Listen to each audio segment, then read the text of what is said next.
أما بعد فأعوذ بالله من الشيطان الرجيم بسم الله الرحمن الرحيم إن الله وملائكته يصلون على النبي يا أيها الذين آمنوا صلوا عليه وسلموا تسليما یہ بھی آپ رکھ لیں، یہ بھی آپ رکھ لیں۔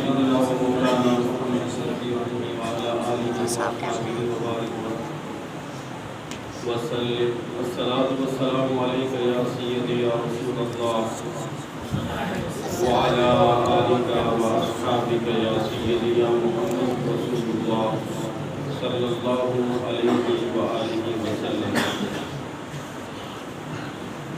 یا رسول اللہ تیرے در کی ہواؤں کو سلام، سبحان اللہ، یا رسول اللہ تیرے در کی فضاؤں کو سلام، سبحان اللہ، جو مدینے کے گلی کوچوں میں دیتے ہیں صدا، ان فقیروں راہگیروں اور گداؤں کو سلام۔ نعرہ تکبیر، نعرہ رسالت، نعرہ حیدری، علماء اہل سنت حضرت علامہ مولانا خادم حسین سیدی صاحب ماشاءاللہ اسٹیج کی زینت بنے۔ میں صمیم قلب سے جناب کو خوش آمدید کہتا ہوں۔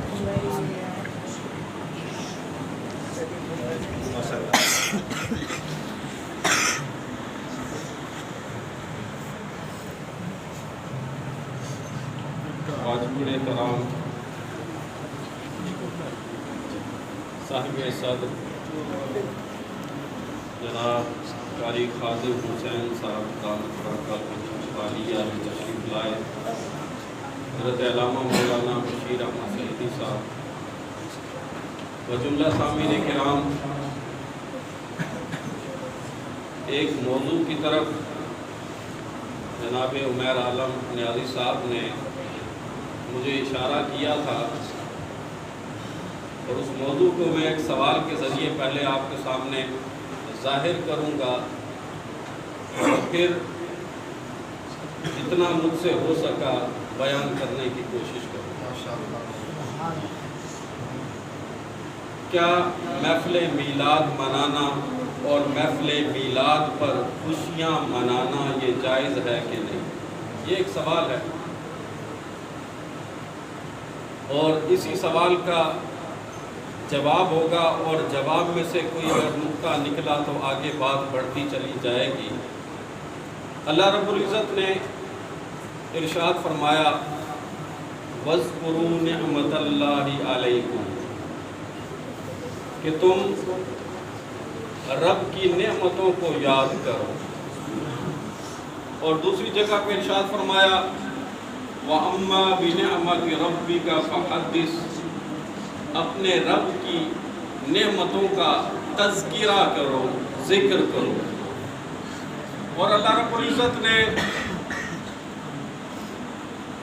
نعمتوں سے بھی بڑھ کے احسان کیا، نعمت عظمیٰ ہمیں عطا کی حضور کی صورت میں، اور فرمایا لَقَدْ مَنَّ اللَّهُ عَلَى الْمُؤْمِنِينَ اِذْ بَعَثَ فِيهِمْ رَسُولًا، کہا کہ ہم نے مومنوں پر احسان کیا کہ ان کو اپنا معبود کیا۔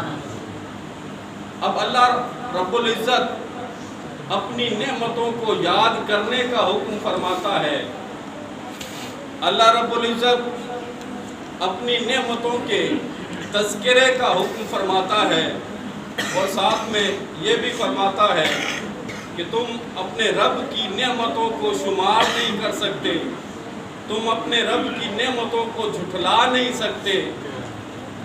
اب نعمتوں کو ہم حضور کے علاوہ جو نعمتیں ہیں، جو حضور کے صدقے ہیں، ان کو ہم گن نہیں سکتے، ان کو ہم جھٹلا نہیں سکتے، اور حضور تو نعمت عظمیٰ ہیں۔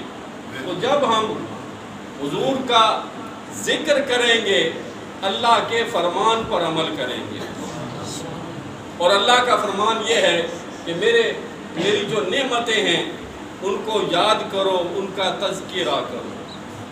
اور اللہ رب العزت کا ہمارے اوپر احسان ہے، اور احسان یہ ہے کہ اس نے ہمیں انسان بنایا۔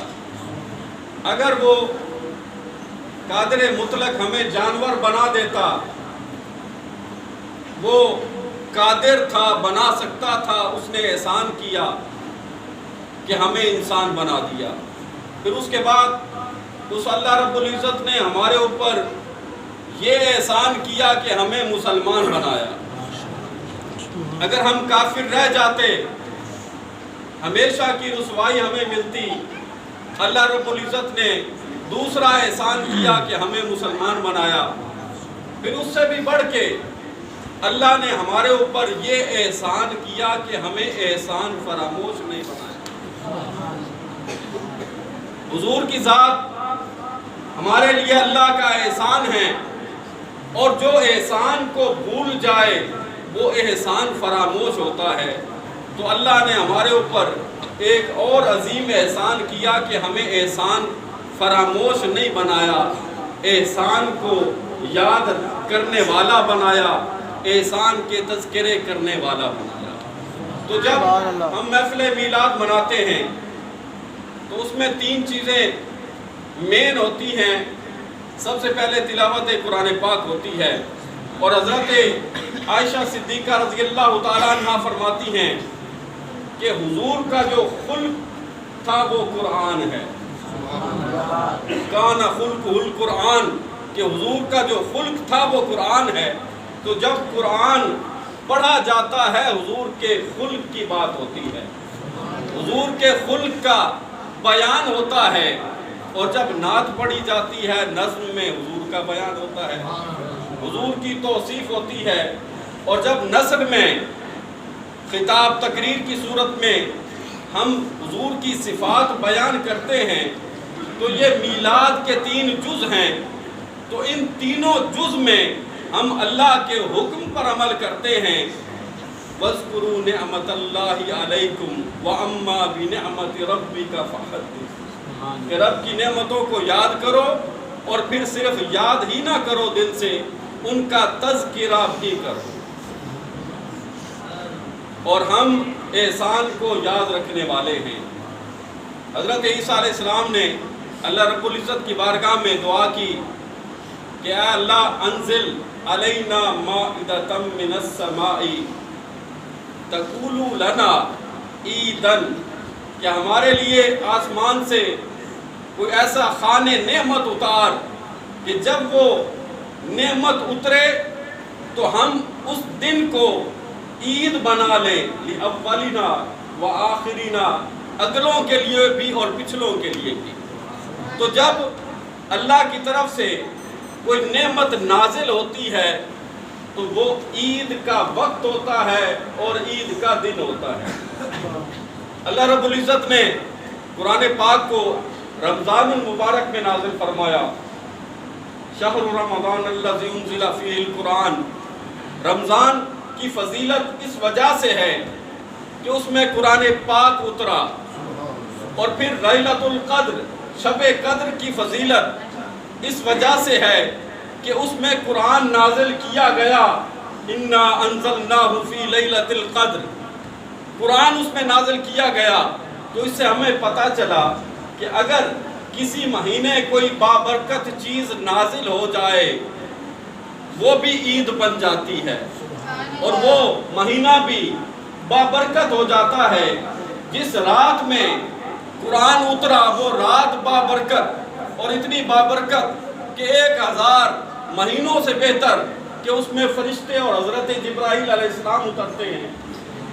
اب اگر اس رات کو قرآن کے اترنے کے علاوہ فرشتوں کے اترنے کی وجہ سے بابرکت بنایا جائے، قرآن کا اترنا بابرکت فرشتوں کی وجہ سے اگر بنایا جائے تو یاد رکھیں حضور کے روضے پر ہر روز ہزاروں کی تعداد میں فرشتے حاضر ہوتے ہیں۔ اب رات میں فرشتے آئے، رات بابرکت ہو گئی، لیکن جب فرشتے حضور کے مزار اقدس پہ آتے ہیں وہ فرشتے بابرکت ہو جاتے ہیں۔ اور دلیل قرآن پاک سے اللہ رب العزت نے اس شہر کی قسم اٹھائی، لا اقسم بہذا البلد وانت حل بہذا البلد کے تحت، کہ اللہ رب العزت قسمیں اٹھانے لگ گیا اس شہر کی کہ جس میں حضور موجود ہیں۔ اب حضور جس شہر میں موجود ہیں وہ شہر برکت والا ہو گیا، اور وہ رات اور وہ دن جس میں حضور اس دنیا میں تشریف لائے، وہ رات بابرکت، وہ دن بابرکت۔ اور کہتے ہیں کہ عیدیں تو صرف دو ہیں، یہ عید میلاد النبی کیسے ہے؟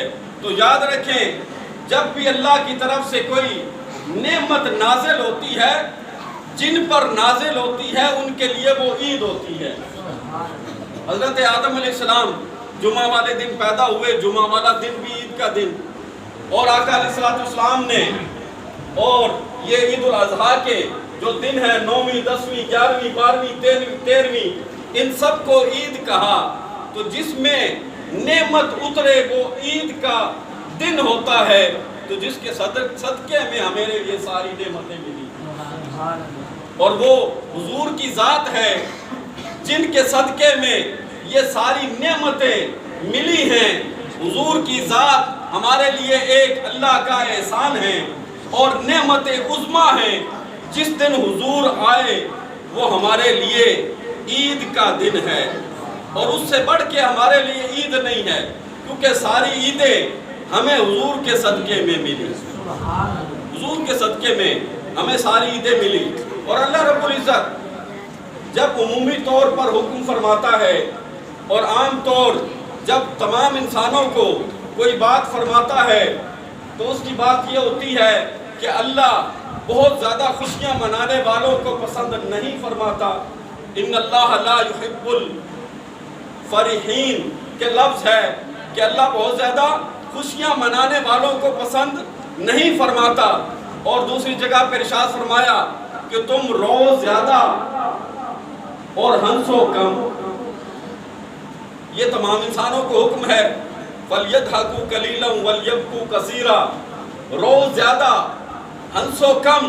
لیکن جب اپنے محبوب کی باری آئی اور اپنا محبوب انسانوں کو عطا فرما دیا، تو فرمایا قل آپ فرما دیجئے بِفَضْلِ اللَّهِ وَبِرَحْمَتِهِ فَبِذَلِكَ فَلْيَفْرَحُوا، تم اللہ کی اس نعمت پر اور اس رحمت پر خوشیاں مناؤ۔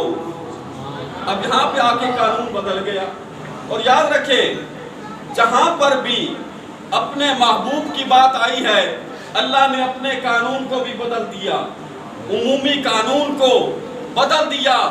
وہ رب العزت جو ہر ایک کو اپنی عبادت کا حکم دینے والا ہے، وَمَا خَلَقْتُ الْجِنَّ وَالْإِنسَ إِلَّا لِيَعْبُدُونَ، کہ ہم نے جنوں اور انسانوں کو اپنی عبادت کے لیے پیدا کیا۔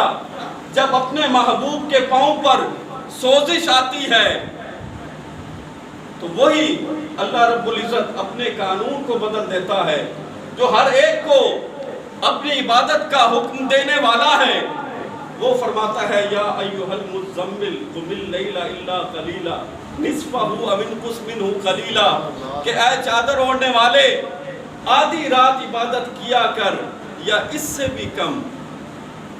اب ہر ایک کو اللہ نے اپنی عبادت کا حکم دیا، لیکن جب اپنے محبوب کی باری آئی تو کہا عبادت کو بھی کم کر دے۔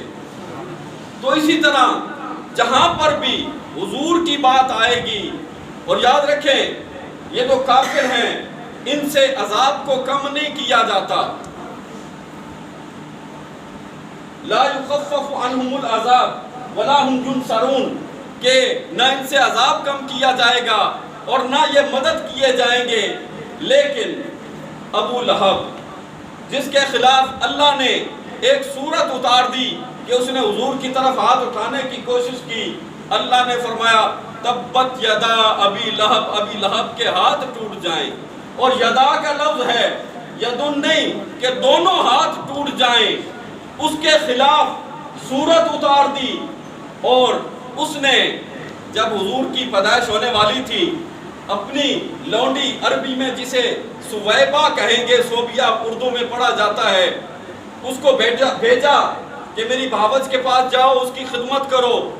اور جب خدمت کر لی، حضور پیدا ہوئے، اس نے جا کے ابو لہب کو خوشخبری دی۔ اب جب اس نے خوشخبری دی ابو لہب نے انگلی کے اشارے سے اس کو آزاد کر دیا۔ 1 سال بعد اس کے گھر والوں سے کو خام میں وہ ملا اور حال پوچھا تو کہا برے حال میں ہوتا ہوں، لیکن جب سومار کا وقت آتا ہے میری انگلیوں کے درمیان سے پانی نکلتا ہے، میں اس کو پی لیتا ہوں، میرے عذاب میں کمی کر دی جاتی ہے۔ اب اللہ کا قانون تو یہ تھا کہ کافروں کے عذاب میں بھی کمی نہیں کی جائے گی، ان کی مدد بھی نہیں کی جائے گی، لیکن جس نے حضور کی ولادت کی خوشی میں اپنی لونڈی کو آزاد کیا وہاں قانون بدل گیا، عذاب میں تخفیف ہو گئی۔ تو یاد رکھیں اللہ رب العزت حضور پر اللہ کو اتنا اعتماد ہے، فرمایا کہ اگر تم میری محبت چاہتے ہو میرے اس محبوب کی پیروی کرو، میرے اس محبوب کی پیروی کرو، یحببکم اللہ، اللہ تم سے محبت کرے گا، اور اس سے بڑھ کے اعتماد والی بات ہو ہی نہیں سکتی۔ میرے اس محبوب کی پیروی کر لو، تمہیں میری محبت حاصل ہوگی۔ تو یاد رکھیں اللہ کو اپنے محبوب کے ساتھ بڑا پیار ہے، اور اگر کوئی اعتراض کرے کہ حضور کی وہ بات جو کافروں کے بارے میں تھی وہ پوری نہیں ہوئی اور قرآن پاک کی آیات بھی پیش کرتے ہیں، تو یاد رکھیں اللہ نے حضور کی ہر خواہش کو پورا کیا۔ حضرت عائشہ صدیقہ رضی اللہ تعالیٰ عنہ فرماتی ہیں کہ میں نے اللہ کو کسی کام میں اتنا جلدی کرتے نہیں دیکھا جتنا حضور کی خواہش پوری کرنے میں جلدی کرتے دیکھا ہے، لیکن کچھ ایسے بھی تھے جن کو اللہ نے ہدایت نہیں دی، اور بھلا کیوں نہیں دی؟ اس وجہ سے کہ جو بھی حضور کے گستاخ تھے اللہ نے ان کو ہدایت بھی نہیں دی، کہ اگر ان کو ہدایت مل جاتی ان کی مغفرت ہو جاتی، لیکن اللہ نے ان کو ہدایت بھی نہیں دی، اس وجہ سے کہ جو حضور کا گستاخ ہے اللہ چاہتا ہے کہ اس کو میں جہنم میں جلاؤں گا۔ تو یاد رکھیں حضور کا مرتبہ ہر آن بلند سے بلند تر ہوتا جا رہا ہے، اور محافل پہلے بہت کم ہوا کرتی تھی، اب محافل کی تعداد دیکھ لیں، کیونکہ حضور کے مرتبے نے ہر روز اور ہر آنے والے لمحے کو بلند سے بلند تر ہو جانا ہے، اور یہ رکے گا نہیں، اور تا قیامت وللآخرۃ خیر لک من الاولی کے تحت حضور کا مرتبہ بلند سے بلند تر ہوتا جائے گا۔ اب ہم محفل میلاد مناتے ہیں، یہ 1924 سے پہلے حرمین شریفین میں صدیوں تک میلاد منایا جاتا رہا۔ حرم کعبہ میں مشعل بردار جلوس ہوتے تھے، وہ حرم شریف سے مشعلیں لے کے حضور کی جائے ولادت تک جاتے تھے جلوس نکال کے۔ مدینہ میں محافل ہوا کرتی تھی، اور پھر مدینہ میں محافل کے بعد لوگ درود و سلام کھڑے ہو کے پڑھا کرتے تھے۔ تو یہ 1924 سے پہلے محافل میلاد کثیر تعداد میں صدیوں تک ہوتی رہی۔ اب پھر بعد میں نزدی آئے اور انہوں نے ایسا دین نکالا جو اعتراض ہمارے اوپر کرتے ہیں کہ انہوں نے بدعت نکال لی، نیا دین نکال لیا، حالانکہ صدیوں تک میلاد ہوتا رہا۔ اب بدعت تو انہوں نے بنائی ہے اور نیا دین لے کے آئے ہیں جس میں میلاد نہیں ہے، حالانکہ اس سے پہلے میلاد ہوا کرتا تھا اور میلاد منایا جایا کرتا تھا۔ حضرت حسن بصری جو دوسری سنہ ہجری کی ہیں، وہ فرماتے ہیں کہ اگر میرے پاس احد کے پہاڑ کے برابر سونا ہو وہ میں محفل میلاد میں خرچ کروں۔ اور حضرت سری سکتی رحمت اللہ تعالیٰ علیہ فرماتے ہیں کہ جو محفل میلاد میں جاتا ہے گویا کہ وہ جنت میں جاتا ہے۔ اور انہوں نے اس کی تعویل کس طرح کی؟ اس طرح کی کہ جب جو محفل میلاد میں وہ جائے گا جسے حضور کے ساتھ محبت ہوگی، اور یہ پکی بات ہے جسے حضور کے ساتھ محبت نہ ہو وہ محفل میلاد میں آتا ہی نہیں ہے، بلکہ حضور اس کو اپنے میلاد میں بلاتے ہی نہیں ہیں۔